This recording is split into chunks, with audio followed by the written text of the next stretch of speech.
The sack of grain on her shoulder weighed 90 pounds. She had carried it nearly a mile in the dark, up Cold Creek's North Ridge, with 3 more waiting at the bottom. Nobody in the territory thought Eleanor Marsh could do anything harder than bake bread and wave at the Sunday parade. They were about to learn how wrong they were. Before we go further, settle in wherever you are tonight. Tell us in the comments where you're listening from. We love knowing who's with us for stories like this. The year was 1885. Cold Creek sat in the foothills east of the Sangre de Cristos, a one-street town built around a stamp mill and a hope. Most folks never made it past their second winter. The cold came down off the mountains in October and stayed until May. It killed cattle, it killed children, it killed the kind of hope a body stores up to keep moving. Eleanor knew what that cold could do. She had buried her first husband and her daughter in the same January 6 years ago, both gone inside a week, both gone because there was no flour in the cupboards and no one willing to share what they had. She had come to Cold Creek that summer carrying nothing but a carpetbag and a stack of letters from a widower sheriff named Tom Marsh, who had answered her brother-in-law's advertisement for a mail-order bride. Tom was 43, quiet, gentle with horses, and rough with liars. She had married him 2 days after the stagecoach dropped her at the livery. That was 7 years ago. She had learned to ride like a man, to shoot well enough to keep coyotes off their chickens, to read a ledger better than Tom, who had spent most of his life untangling cattle. The folks in town called her the Sheriff's Ellie. It was not a compliment. It meant she was soft. It meant she was just the woman who brought him his dinner at noon and his boots at night. They had no idea. She set the sack down at the base of Widow Pruitt's fence, breathing hard in the cold. The widow had 6 children inside that cabin and not a morsel of bread. Neither did Lucinda Yates, or the Hankins boys up the draw, or old Hetty Bell who had been Sheriff Marsh's schoolteacher before her eyes went bad. For more sacks to carry after this, before the dogs started barking in the dawn. Eleanor had started 3 years back, when the big ranchers got together to fix the price of flour at $1 a pound. They were starving the small homesteaders on purpose, buying up their land when they could not pay the loan notes. 3 of her neighbors had hung themselves that autumn. She had stood at their graves in the same wind that had killed her first child, and she had decided no more. Not in this county. Not on her watch. She built it slowly. A sack here. A packet of salt there. Medicines when she could get them. She paid for it out of Tom's salary and her own small inheritance. By the second winter, she had a route that ran from Pueblo along the old trail to Cold Creek, hidden under produce and barn lumber. The widow of a freight agent had taught her how to mark a waybill, so the inspectors at the railhead never looked twice. The widow had cried when she taught her, because she had done the same work herself, 30 years ago, for her own children, and she had always been told it was shameful. By 1885, Eleanor's outfit moved more contraband into the San Luis Valley than any ring operating openly. Tobacco, whiskey when folks needed it for medicine, coffee, salt, flour, always flour. The rancher cartel had stopped selling to her neighbors. She had stopped asking them. She was bending to lift the second sack when she heard the horse. A single rider coming up the north road at midnight. She pressed herself into the shadow of the widow's woodpile and watched through the gap between 2 split logs. He was a big man, long in the saddle, riding a bay that moved like it had been raised to it. He passed her slowly. He turned his head, just slightly, as if he sensed her there. Then he kept on toward town, the dust from his horse hanging in the lantern light like a held breath. She had a bad feeling about that rider. Cold Creek did not get strangers in November. Cold Creek did not get strangers, period. The only men who came up the north road were freighters, and they came in the daytime with bells on their harnesses. By the time she got home, Tom was half asleep in his chair with his boots still on, the lamp low and the kitchen cold. She woke him with a kiss on the temple. He smiled before he opened his eyes. That was the kind of man she had married. "Tom," she said, "there's a man in town. I don't know who he is yet." He was awake in a second. Sheriffing was his only serious habit. "Mounted?" he asked. "On a bay. Big. Came up the north road after dark." Tom stood up and pulled his gun belt off the hook. "I'll find him in the morning," he said. "You sleep." She would not sleep. She sat at the kitchen table in the dark, listening to Tom breathing behind her, and she thought about the route she had laid. The freight she had on consignment at the depot. The 3 families waiting on her for the morning, whose babies were crying that very minute for lack of bread. And she thought, for the first time in 3 years, about the man who owned the papers that allowed her route to operate. Judge Harlan Whitfield had come to her in 1883 with a polite smile and a list of requirements. He had known what she was doing before she had known how to describe it herself. He had offered, in his friendly way, to make her problems go away. Smudged ledger lines at the railhead. A judge who would not look too closely. In exchange, she would also move a few unmarked crates of his, twice a year, from Pueblo to a small stone barn on his ranch south of town. She had hated herself for saying yes. Twice a year she had gone out to that barn and unloaded whiskey and cartridges and never asked what they were for. She had asked once. He had looked at her with his kind, blue, empty eyes and said, "Ellie, it is better for you not to know." She knew now. The cartridges were for the men who held down small homesteaders while Whitfield's land agents measured their property for seizure. The whiskey was for a treaty council he had broken in the Southern Valley. She was not a smuggler. She was a beast of burden for the worst man in the territory. And now a stranger had come to Cold Creek in November, riding alone. What would you have done in her place? Kept your head down and waited? Or tried to find out who the stranger was before he found out about you? The stranger's name was Cole Brennan. He introduced himself at the courthouse the next morning as a former Texas Ranger working on contract for the territorial governor. He had a letter with a seal and a wire-thin smile and a way of standing in a room that made it smaller. Tom invited him in for coffee. Cole accepted, and he sat down at Eleanor's kitchen table and looked at her for a beat too long before he spoke. He looked at her the way a man looks at a woman when he is trying to read the title of a book without opening the cover. "Mrs. Marsh," he said, "I am going to be polite with you because your husband is a decent man and decent men have decent wives. I have spent 11 months following a paper trail from El Paso to Dodge City to Pueblo. It ends here, in Cold Creek. Somebody in this territory is moving more untaxed goods than the Southern Pacific Rail line. I am going to find out who." She poured his coffee without spilling. She smiled at him the way a sheriff's wife smiles at a guest. She did not look at Tom. Tom said, "It's some kind of operation?" "It's a ring," Cole said. "It has been running for at least 3 years.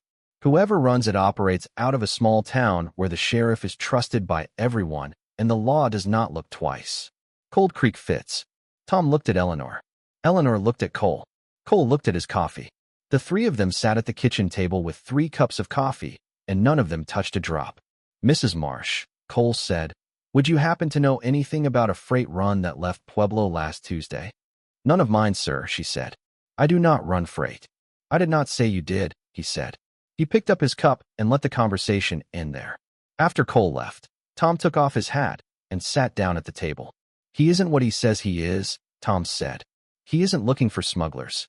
He's looking for somebody in particular." Eleanor said, "Then why come here?" Tom did not answer. He was watching his own hands. The next week collapsed on her in pieces. Whitfield had his man at the depot come to the kitchen door on Wednesday with a wire from the judge. It said, in the gentle code they had agreed on, that Whitfield would be at the stone barn on Saturday with a fresh invoice. 12 crates of whiskey this time, including 2 addressed to a man Eleanor did not recognize, a U.S. Marshal's name from Colorado Springs. Eleanor sat down at her own kitchen table, the paper trembling in her fingers, and she understood for the first time what Whitfield had been building with her help. The Marshal worked the prize cases. The prize cases were the ones where Whitfield's land agents had seized homesteads. Whitfield was buying the Marshal who would certify the seizures. She was not just smuggling flour to starving children. She was smuggling the apparatus that stole their land. There is a strange arithmetic to a life like that. The flour she carried to one cabin had been paid for in cartridges aimed at another. The weight on her back had not changed. 90 pounds there, 90 pounds back. The woman holding it had. That night, Tom kissed her on the cheek and went out to his evening patrol. She locked the back door, and she sat down at her kitchen table, and in her careful hand she wrote what she knew. Where the crates went. Who signed for them. What the Marshal had taken, and when. She wrote the names. She wrote the dates. She wrote it out clean, in the ledger hand Tom had taught her, so a stranger could read it and believe it. It was a confession. It was also a weapon. She was still holding the pen when Deputy Haynes came through the front door without knocking. "Eleanor," he said, "you need to come to the courthouse. Now." He was breathing like he had run. "What is it, Haynes?" He had the decency to look away. "They've taken Tom." The story Haynes told, walking her through the cold street with a lantern, was that Sheriff Marsh had accepted a sealed envelope at the rail depot Friday morning. Inside the envelope were two documents. One was a draft bill of sale transferring the Marsh homestead, signed by Tom, dated 2 months ago. The other was a sworn statement, in Tom's hand, that he had been moving untaxed liquor through his office for the past 4 years. Both forgeries. Haynes had watched Tom sign neither. But the judge who would read them at Monday's arraignment was Judge Whitfield. Tom sat in his own jail cell, his hat off, his face still proud under the lantern. He did not look surprised. He had known, sitting with his coffee, that the man at his table was not a ranger. He had known, in the way a man who has worked in the law knows, that he had been counted already. "Tommy," she said through the bars. "I'm all right, Ellie. Who did this?" He smiled his sad smile. "I think a friend did. I think a man I trusted." She wanted to lie. She wanted to walk away from the bars and not tell him the truth. Instead, she sat down on the cold boards and took his hand through the iron. "There's something I have to tell you, Tom," she said. He lifted her hand to his lips and kissed it. "Not yet," he said. "I think we have a stranger in town who needs to hear it at the same time you do. Send for Cole Brennan." She did. Cole came in 20 minutes, in the same long coat, with the same wire-thin smile. He sat down on the bench across from Tom's cell and waited. He did not press her. She stood with her back to them for a moment. The chill in the jail was the chill of stone. Then she turned around. "I run it," she said. "The smuggling ring. The flour, the salt, the medicine, and yes, the whiskey and the cartridges that Judge Whitfield ordered me to carry. I have been running it for 3 years." Tom did not know. Tom had no part in it. The silence that followed was the longest silence of her life. Cole said nothing. He just wrote in a little leather book. Tom said, very quietly, "Ellie, I could not keep watching them die, Tommy." He shut his eyes for a long time. Then he opened them. "Then tell him the rest of it," Tom said. "Tell him about the stone barn." She told him. She told him all of it. The judge, the marshal, the waybills, the seizures. Cole wrote it all down. When she finished, Cole closed his book and looked at her for a long moment. He did not look at her like a woman. He looked at her like a witness. "You understand," he said, "that this is the end of Judge Whitfield. Or the end of Tom," she said. "One or the other." Cole looked at Tom. Tom looked at Eleanor. Eleanor looked at the floor. "I am going to need you to testify," Cole said. Sunday night. Cole had gone to send a wire to the governor. Tom was alone in his cell with a Bible he had not opened. Eleanor brought him a tin of stew and a clean shirt. She had boiled extra potatoes in the stew because Tom liked potatoes and because she did not know what Monday would bring. She sat on the bench across from him. They did not speak for a while. Then Tom said, "How many did we feed, Ellie?" She thought. She counted the families in her head. The widow, the Hankins boys, the Bell children, 7 families in Cold Creek, 40 more across the valley. The reservation schoolteacher who had been quietly supplying her own pupils from Eleanor's caches. The Mexican families across the river, too, who had asked no questions and paid in wooden carvings. "Enough," she said. "Enough to make it through." Tom nodded. He set down the tin. "You remember Lou?" he said. "Our Lou. Their daughter. The one they had lost in February 6 years ago, the winter before Eleanor had come to Cold Creek. Tom's first wife had borne her.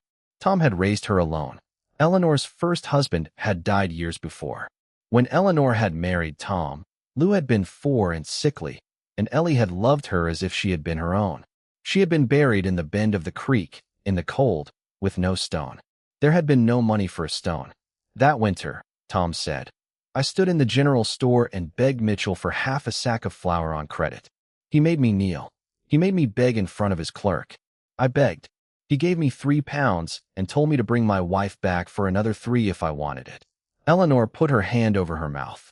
The tin of potatoes sat on the bench between them, growing cold. That was the year, Tom said, before you came. That was the year I learned what kind of place this was. She had come that spring, and she had cooked, and she had cleaned, and she had been the sheriff's wife, and she had buried the grief of Lou under the work of rebuilding the kitchen. And then the cartel had starved the next families, and she had gone out into the dark with a sack. Tom had never asked where she went at night. He had trusted her. He had trusted her the way a good man trusts the woman he loves, by not making her explain what she could not explain. She reached through the bars and took his hand. I love you, Ellie Marsh, he said. Whatever happens Monday, you hear me. I love you. If this story has a hold on you right now, that is because you have known somebody like Tom. A like and a subscribe tells us to keep telling them. Monday morning, the courthouse was full. Judge Whitfield sat on the bench in his black suit with his pale, friendly eyes. He smiled at Eleanor when she came in. He had always smiled at her. He had smiled at her the way a man smiles at a horse he has broken well. Eleanor, he said. Your Honor, she said. The arraignment of Sheriff Thomas Marsh was called. The forgeries were entered as evidence. Whitfield himself read them aloud to the gallery. He asked Tom, with great care, whether he had anything to say. Tom said, I would like to call a witness, Your Honor. With the court's permission. Whitfield's smile never left his face. Of course, Sheriff. By all means. Tom said, I call Eleanor Marsh. My wife. A clerk swore her in. Eleanor walked to the stand. She looked out at the gallery. Widow Pruitt was there. The Hankins boys were there. Old Hetty Bell was there. She had never spoken of any of this with anyone. She had carried it alone. Cole had come in without her seeing him. He stood near the back door with two men in plain coats. Texas Rangers, she thought. Or Pinkertons. She could not tell. Your Honor, Eleanor said. I would like to enter into evidence a confession. Whitfield leaned forward. Of what, Mrs. Marsh? Of myself, she said. For the smuggling ring. For the freight runs. For breaking the trade laws of this territory. I am guilty of every count. A murmur ran through the gallery. Widow Pruitt put her hand over her mouth. Hetty Bell bowed her head. She held up the leather book Cole had left with her. And, she said, I would like to enter into evidence a complete account of every transaction I have conducted on the orders of Judge Harlan Whitfield for the past 3 years, including the shipments that went to U.S. Marshal Daniel Crawley, including the sealed contracts for the seizures of 41 homesteads in this valley, including the receipts for the cartridges. The silence in the room was so dense that Eleanor could hear the clock on the wall ticking. Whitfield's smile was gone now. It had been replaced by the kind of calm a man wears when he knows his horse has gone out from under him. Mrs. Marsh, he said, you understand what you are doing. I do, Your Honor. You will be destroying yourself. I have already destroyed myself, Your Honor. I just want to do it in front of the right people. She opened the book. She read every entry. She read it slowly, so no one in the gallery would miss a name. Whitfield tried to interrupt her twice. Cole's men put their hands quietly on his shoulders at the second interruption and led him to a side room. 40 minutes later, Tom was pardoned in open court on motion of the territory's Attorney General, telegraphed from Denver that morning. Whitfield was removed from the bench in custody. Marshal Crawley would be arrested the following week. The gallery stood up. Widow Pruitt did not clap. She put her hand on her heart and held it there. The way a woman holds her heart when the sound of it going on is the only confirmation she needs. Cole walked Eleanor home in the cold. He did not touch her. He did not need to. Mrs. Marsh, he said at the porch, for what it is worth, you did the bravest thing I have ever seen a person do in a courtroom. That is a very narrow life you've led, Mr. Brennan. He laughed. It was the first time she had heard him laugh. He touched the brim of his hat and rode on down the lane. She went inside. Tom was sitting in his chair. His boots were still on. The lamp was low. He looked up at her and held out his arms, and she walked into them and cried for the first time in 3 years, and he let her, the way a good man lets the woman he loves cry. 18 months later, Eleanor stepped out onto the back porch at sunrise with a tin cup of coffee in her hand. The coffee steamed in the cold. Tom was already in the saddle, riding out to mend a fence on the south pasture. The widow Pruitt waved from her kitchen door across the lane. The mountains held a thin line of snow along their tops, the kind of crown a country wears when it has decided, at last, to be kind. Down the road, a child laughed. It was a small, ordinary laugh, the kind of laugh a child makes when she has had breakfast and her boots are tied and her mother is still alive in the kitchen behind her. Hetty had named her Eleanor. She had called her after a friend of the town's. Eleanor watched the valley wake up. The same mountains she had cursed at in the dark. The same lane she had walked with the weight of it all on her back. She had carried 90 pounds of flour that first night. She had carried 9,000 pounds after that. None of those families ever knew her name. The radish tops in their gardens had come from sacks. She had walked alone. The sun cleared the ridge and lay across the porch boards in a long, warm stripe, and Eleanor Marsh leaned back against the rail and let herself breathe. The valley spread out below her in a wash of gold, a country that had tried to break her, deciding, at last, to keep her. Next, we will tell the true story of a deaf girl who was sent to a remote ranch in Wyoming because her family was ashamed of her, and the half-blind cowboy who could see her worth from the moment she stepped off the stage. That one is going to break you in a different way. We'll see you there. Subscribe so we don't lose you between stories.